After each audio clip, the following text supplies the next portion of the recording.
안녕하세요. 이 세상에는 단 두 종류의 사람이 있다라는 얘기 들어보신 적 있으신가요? 또 혹시 여러분들은 마음의 괴로움을 벗어나는 방법으로 어떤 생각들을 하면서 그렇게 순간순간을 극복해 나가고 계신지요?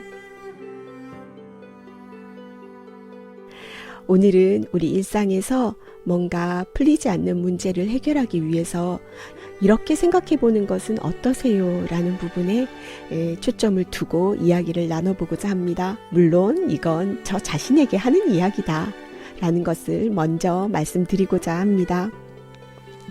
좋은 사람 또는 싫은 사람 이렇게 구분할 것 같은가요? 여러분은 어떠세요? 또는 나와 생각이 같은 사람과 다른 사람 이렇게 두 종류가 있을 것 같다고 생각하시나요? 아마 먼저 떠오르는 것이 좋은 사람과 싫은 사람 또는 나와 생각이 같은 사람과 다른 사람 이렇게 쉽게 떠올리리라고 생각이 듭니다.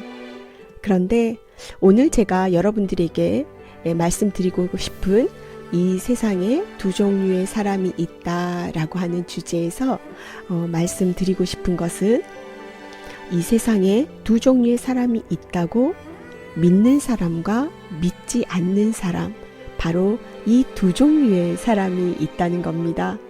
어이가 없으신가요? 그러네요. 그렇습니다.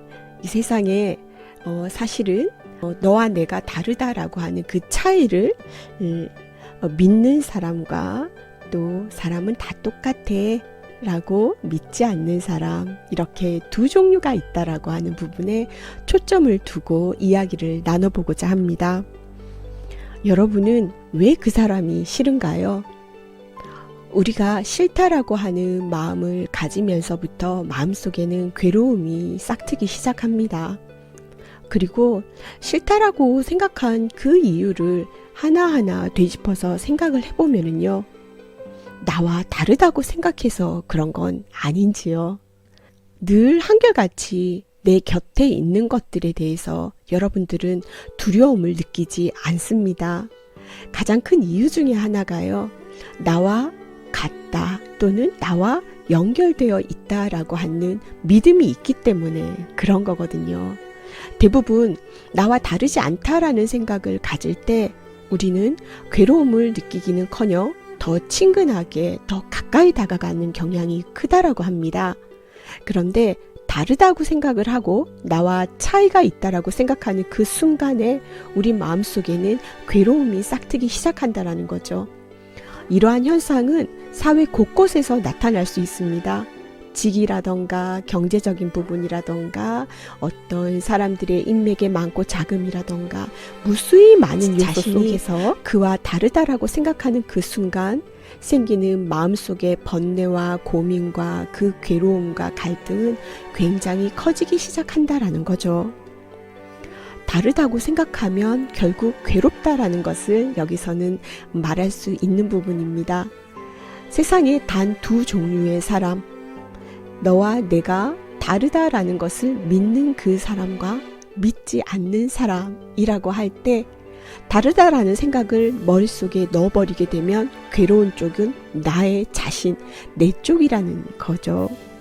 그런데 같다라고 생각을 해버리면 오히려 더 가깝게 느껴지기 시작한다라는 겁니다.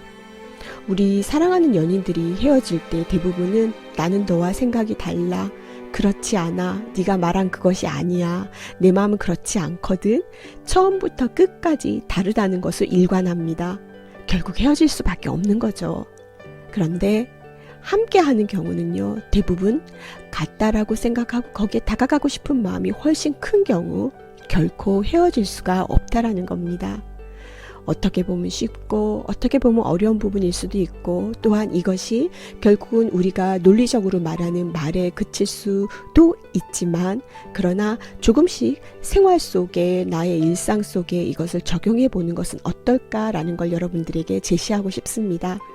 나와 너가 같다라는 쪽으로 생각을 하고 조금 더 가까이 다가가려고 하는 생각을 가질 때 우리 마음속에 생기는 갈등과 번뇌와 괴롭힘은 없어진다라는 것을 느낄 수 있다라는 거죠. 이것은 또 다르게 보면은요, 인간관계에서 우리가 생각하는 그 차이보다는 같은 점을 찾으려고 노력을 해야 된다라는 것을 생각할 수도 있습니다. 차이를 만들고 좋은 점을 찾으려고 하는 것이 보통 일반 사람들의 생각이라고 볼 수 있어요. 저 또한 크게 다르지는 않을 것 같고요. 그렇다 보니까 대부분은요, 절반 정도는 포기한 상태로 행복을 찾아가는 삶을 살고 있다라고도 얘기할 수가 있거든요. 당신과 내가 다르다고 생각하기 시작하면 우리의 인간관계는 너무나 힘들어지기 시작한다라는 걸 알 수가 있습니다. 그렇다면 여기서 벗어나는 방법은 하나죠. 당신과 나는 같아요 라는 마음을 가질 때 모든 것에서 벗어나면서 오히려 더 긍정적인 결과로 다가갈 수 있다라는 걸 말씀드릴 수 있습니다. 저는 여기에서 또 수필이라는 걸 떠올리게 되는데요. 나의 이야기가 우리의 이야기가 되는 문학이 바로 수필이라고 생각을 합니다. 지극히 개인적인 상황이 굉장히 보편적으로 공감을 이끌 수 있다는 것이 큰 매력적인 그런 문학이라고 볼 수가 있는데요. 우리가 이 글을 읽었을 때 나와 생각이 달라 라고 그친다면 누가 그 문학에 다시 한번 눈길을 줄 수 있을까요? 그렇지 않기 때문에 끊임없이 수많은 사람들이 일상에서 그리고 일터에서 이렇게 글을 쓰면서 자신을 치유하고 또 아주 아름다운 문학으로 승화시키는 것이 지속되지 않나라는 생각을 저는 갖고 있습니다. 이 세상에 두 종류의 사람이 있다고 믿지 않고 모두 같은 사람이라고 여기면 괴로움에서 벗어날 수 있습니다. 두 가지로 나눠 생각하려는 마음을 멈추고 같은 부분을 찾아서 느끼려고 한다면 그 사람 마음속에 있는 게 내 마음속에도 있는 거라고 생각한다면 우리 어떨까요? 이것저것 모든 게 다 어렵다면 가만히 앉아서 내 속마음을 수필로 잔잔히 적어보는 것을 권해드리고 싶습니다. 그 마음은 결코 나만의 마음이 아닐 거예요. 우리 모두의 마음이고 모두가 공감하는 그런 마음이 아닐까 하는 생각을 하게 됩니다. 여러분의 삶에 언제나 같음을 찾아내고 또 그렇게 평온하게 이끌어가는 일상이시길 바랍니다. 지금까지 함께 해주셔서 감사합니다. 여러분 안녕히 계세요.